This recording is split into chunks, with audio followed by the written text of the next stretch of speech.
Have you given up favorite dishes like pad thai because it raises your glucose levels? As someone living with type 2 diabetes, I set out to give pad thai a diabetes-friendly makeover so that I can continue to enjoy it. And here it is. You're gonna love my pad thai recipe because it's delicious, easy to make, and it features a super lower carb noodle called Shirataki Noodles. Have you heard of that? Look at this beautiful dish. Pad thai is sweet, savory, salty, and tart in all the right amounts. And my version transforms an indulgent dish into a version that I can actually enjoy as a person with diabetes, and it tastes authentic. And later in the video, I'll show you my FREESTYLE LIBRE 3 system that I use to check my glucose levels. This small sensor makes it easier for me to enjoy my passion for cooking while being able to manage my diabetes. I'm going to check my glucose levels before I eat, 1 hour post, and then 2 hours later. And guess what? I can do this without any finger sticks. You won't believe your eyes. My glucose levels will not spike after eating this dish. Thank you, FREESTYLE LIBRE Systems, for sponsoring this video. Let's get started. To make my lower carb pad thai recipe, you will need ingredients for the homemade sauce, the protein, the fresh veggies, and of course, those special noodles. Now don't be scared. While you might think that pad thai is difficult to make, it's actually pretty simple. And my diabetes-friendly pad thai sauce tastes just like an authentic sauce. This is what you need to make the sauce. Fish sauce, unsweetened tamarind concentrate, brown sugar substitute, water, a small shallot, 5 or 6 cloves of garlic, coconut or other vegetable oil. I want to encourage you to use the unsweetened tamarind concentrate because it imparts these complex flavors that you just can't get from ketchup. But you could use no sugar added ketchup in a pinch.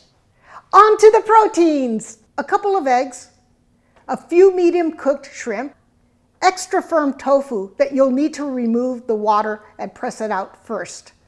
Now this is just my choice for protein, but you can use whatever you like. You can use chicken, pork, plant-based meats, whatever makes you happy. For fresh veggies and herbs, you will need bean sprouts, green onions, lime wedges, toasted and chopped peanuts, and as an option, some cilantro or mint sprigs. And since I grow my own, of course I'm going to be using them.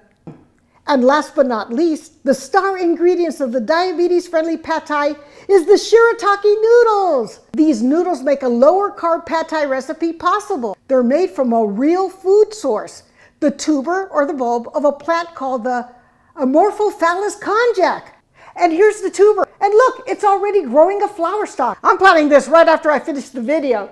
So what they do is they take the bulb and then they ground it to make flour for the pasta substitute. So I'm using the flat fettuccine style noodles as a replacement for the higher carb, higher glycemic index, traditional rice noodles. So let's get cooking. I'm going to start by sauteing 1 small diced shallot and 5 or 6 cloves of garlic and a tablespoon of oil till it's soft and translucent. Keep moving it around. You want to make sure not to burn or scald your garlic. Now that it's nice and translucent, remove it from the heat and set it aside. I'm going to add these aromatics to the pad thai sauce, which we're making next. Add a 1/3 cup of brown sugar substitute in a saucepan under low to medium flame. We're caramelizing the sugar until it takes on a liquid form. Once the sugar liquefies, add 2 tablespoons of fish sauce, 3 tablespoons of unsweetened Thai-style tamarind concentrate, and about 1.7 ounces of water to the pan. And now we're adding the sauteed shallots and garlic back.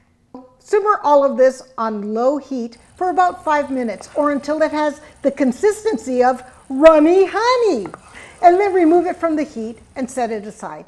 We're cooking our proteins next. You will need a large frying pan or use a wok. I pressed the water from 6 ounces of extra firm tofu and cubed it into small pieces. Now I'm going to add 2 tablespoons of oil, add the cubed tofu and brown it on at least 2 sides. Warm 6 pre-cooked shrimp or more and move everything aside so that you can scramble 2 eggs in the same pan. When the eggs are finished cooking, remove your proteins and set them aside. The star, we are now preparing the Shirataki noodles. After removing them from the package, rinse and drain them with cool water and pat them dry with a paper towel. Shirataki noodles are about 97% water. We'll fry them in the pan without any oil in order for them to dry out a little. It's time to put everything together. Add the proteins, adding the sauce back to the pan, and simmering it with the noodles for 7 to 10 minutes on medium-high heat so that they can absorb the sauce as well. Add a handful of washed and rinsed bean sprouts and simmer all of this together for about 3 to 5 minutes. It's time to plate our masterpiece. This recipe makes 2 servings. Add according to your taste. Fresh green onion, sprigs of cilantro, mint, or both, lime wedges, and the classic toasted peanuts. Hot sauce, anyone? Use some crushed peppers or sriracha. So I'm ready to enjoy my pad thai, but first I made a promise that I was going to show you how this lower carb dish affects my glucose levels. I'm wearing my FREESTYLE LIBRE 3 sensor, which you see here on my arm. And, I'm going to take a look at my glucose levels right now. Okay, it's good. We're starting well. Can you believe it? I don't know if I'm more excited about my glucose reading or my pad thai recipe. Okay, so I'm going to enjoy my pad thai now, and I'll check my glucose levels again in 1 hour. So it's been an hour. Ready to see it? Here it is. My glucose level is 115. This is amazing. My next reading will be in an hour, which will mark the 2nd hour after starting to eat my pad thai. And my goal is to be at the same level I was when I started eating, or at least close to it. Wish me luck. It's now been 2 hours since I had my first bite of the lower carb pad thai. And my glucose reading is, are you ready? Drum roll, 94. Unbelievable. I started at 100 and I went down to 94, but this happens to me a lot when I have a fiber-filled, low-carb, high-protein meal, as I did with my pad thai. Woo!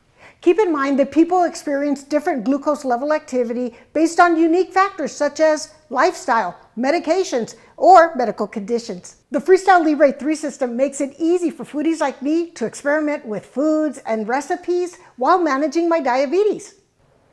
Learn more about the FREESTYLE LIBRE system by visiting freestylelibre3.us. So if you enjoyed this video, leave a comment below, give me a thumbs up, and share this video with someone who's living with diabetes who loves pad thai. They're gonna thank you. Here's to eating well and being proactive with our health.